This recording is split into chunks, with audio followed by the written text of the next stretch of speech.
we soon see a Senator Alexandria Ocasio-Cortez or maybe a President AOC? According to allies on the Hill, the liberal firebrand is weighing her options as she considers the next steps of her political career. Now, among the options, she's weighing a challenge to the 26-year Senate veteran and current Senate Minority Leader, Chuck Schumer, as many in her party are becoming frustrated with the current leadership. The Hill reports a source close to the Congresswoman saying, quote, "Why wouldn't she be considering this? She's one of the biggest voices in the Democratic Party. She fundraises like no one else, and she's authentic and true to herself. Can't say that about a lot of people in her party."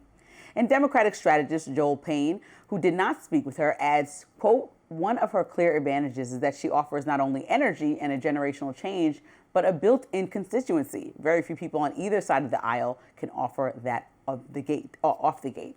But according to an Axios report late last week, AOC may have had her eyes set on an even higher office, the White House. You remember she spent time touring in the summer the country alongside Bernie Sanders, one of her close allies, in the Fighting Oligarchy tour, where she and Sanders drew large crowds and has amassed nearly 37 million online followers across all platforms, outpacing both Schumer and most potential White House candidates. Even President Trump had a rare compliment for AOC this weekend on Fox. Her philosophy is so bad. She's got a little spunk. She's got a little something that's good. She's got a little something, but her philosophy is bad for the country. I don't think that philosophy can come close to winning. She's got a little something. I agree with Trump. She's got spunk. She's got moxie. I'll give her that, kid. But this is hilarious because, I think her latest tweet I saw about President Trump was release the Epstein files. Well, and he's saying something nice, so I appreciate that. Game respects game. She's a savvy social media operator. She's amassed millions of followers. She's an outsider. I think Trump respects all of that while noting that her philosophy of socialism would be very bad. He can't dismiss it that easily, right? And let's point to Mamdani, who I know you're not a fan of, in New York, and his rise. And let's point to the idea. She's trying to be mayor of New York City. I know. She's trying to be president. No, I know. That's one thing. But then let's point to somebody like Joe Rogan, who was a supporter of Bernie Sanders, whose similar ideological makeup is the same as AOC, and then President Trump. And when you think about how those people intertwine. She's a girl. Oh, yeah, I know. And there's a problem with you guys out here not wanting a woman president for some reason. But there's the same message, right? You don't want a feminine president.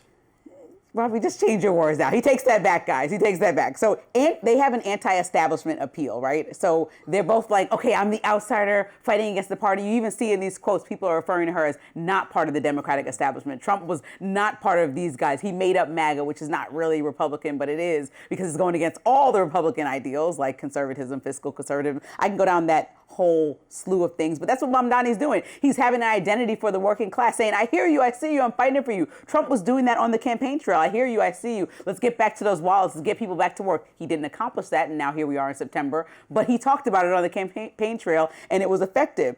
There's also a shared distrust from both an AOC-type person in institutions and a Trump-style person, right? There's a whole thing about release the Epstein files, we're going to do all this. Oh, the government is... Epstein. I'm just going to keep circling back to this because it's true. With the files. There is a connection between a lot of what they're both saying and totally different approaches, but the idea is you're speaking to that person that feels forgotten and left out by a government that's not speaking to them or actually working to help them, and both parties or people on the places where AOC and a Trump aligns in the party can capture the same people that don't feel like they belong in this bureaucratic establishment that exists and don't like somebody like a Schumer or like a Cuomo in New York, for example, that they just feel like you're too intertwined with these old school ways that we do not subscribe to anymore. And I think that it has more catch for the general election than people might think. Yeah. So in terms of what she's actually going to do, I think it would be very entertaining if she runs against Chuck Schumer, a leader who is not prepared for this moment of historic lows for the Democratic Party and doesn't have a plan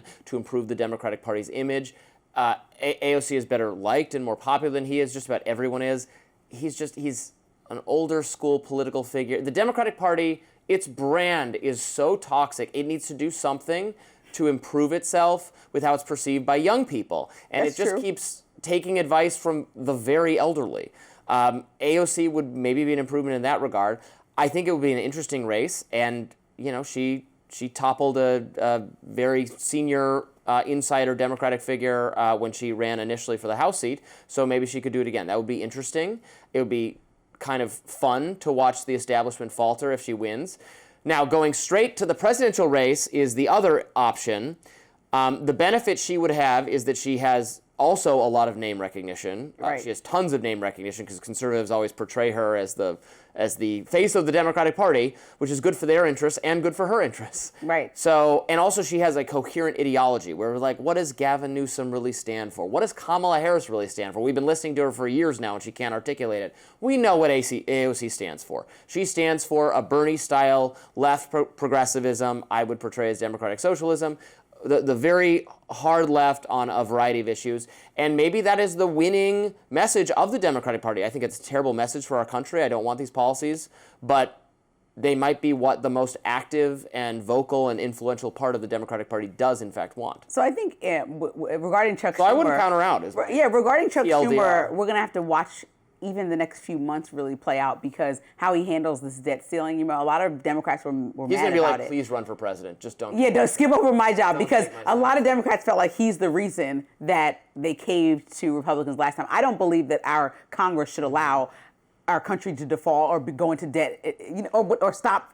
I don't think they should do that at all. I think that's a failure to lead. So I disagree with them wholly, but I understand people calling for people to stand firm against Republicans, to have like a backbone. And she seems like that person as opposed to Chuck Schumer is not. He's playing a lot of sides, obviously friends. It's kind of like that Cuomo thing, like you've really been friends and knowing Trump for 40 years, but now it's like, oh, let's fight against the man. People don't really trust that. And I think after, with the presidential election, this Trump fatigue will set in like it did after COVID. That was a dramatic example. But people are 9 months in and kind of exhausted with some of the antics, not following through. You hear a lot of podcasters, Andrew Schultz, you hear Joe Rogan saying, wait, this is not what I wanted on immigration. Wait, this is not. So if these people... But it's not changing the numbers very much. But even if we move forward and we're only 9 months into 3 more years past this year of this, people may be so exhausted that they're like, okay, that didn't work. And then it won't be, like you said, a Josh Shapiro down the road, middle type of Pennsylvania guy. It's going to be like, who can be the most opposite of Trump? Because we tried the middle of the road Joe Biden guy and we all fell asleep. So I think if Democrats try it again and go with a totally different message, it would be somebody who has a dramatic and firm stance and is willing to go toe-to-toe with whomever the next iteration of the MAGA I don't think party AOC is. The opposite of Trump, though. Trump is such a unique phenomenon. The opposite of Trump would be someone very boring. I mean, policy-wise, though. That's what I mean. Maybe like... I think too many of Trump's policies are socialism. Are you kidding me? What's next? Child labor laws?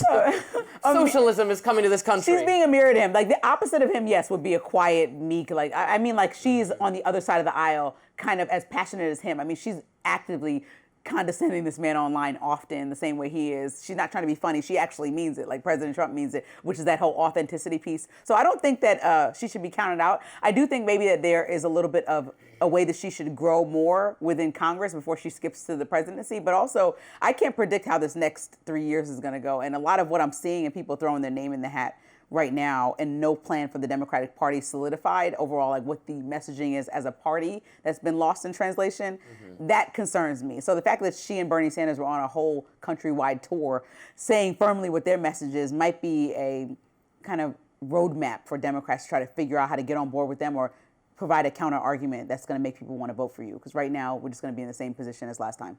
She should go for it, and we'll just we'll solve this little mystery. We'll find out what the Democratic Party's identity is.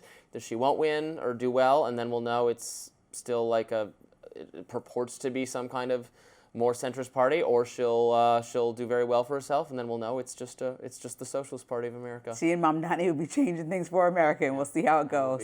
I will be moving. You're moving? To Canada. Oh, you're one of those? He's moving out of the country. Yeah. Donald Trump is once again looking to target those that view his political enemies, that he views as his political enemies. Why that message to Pam Bondi is drawing controversy right after this.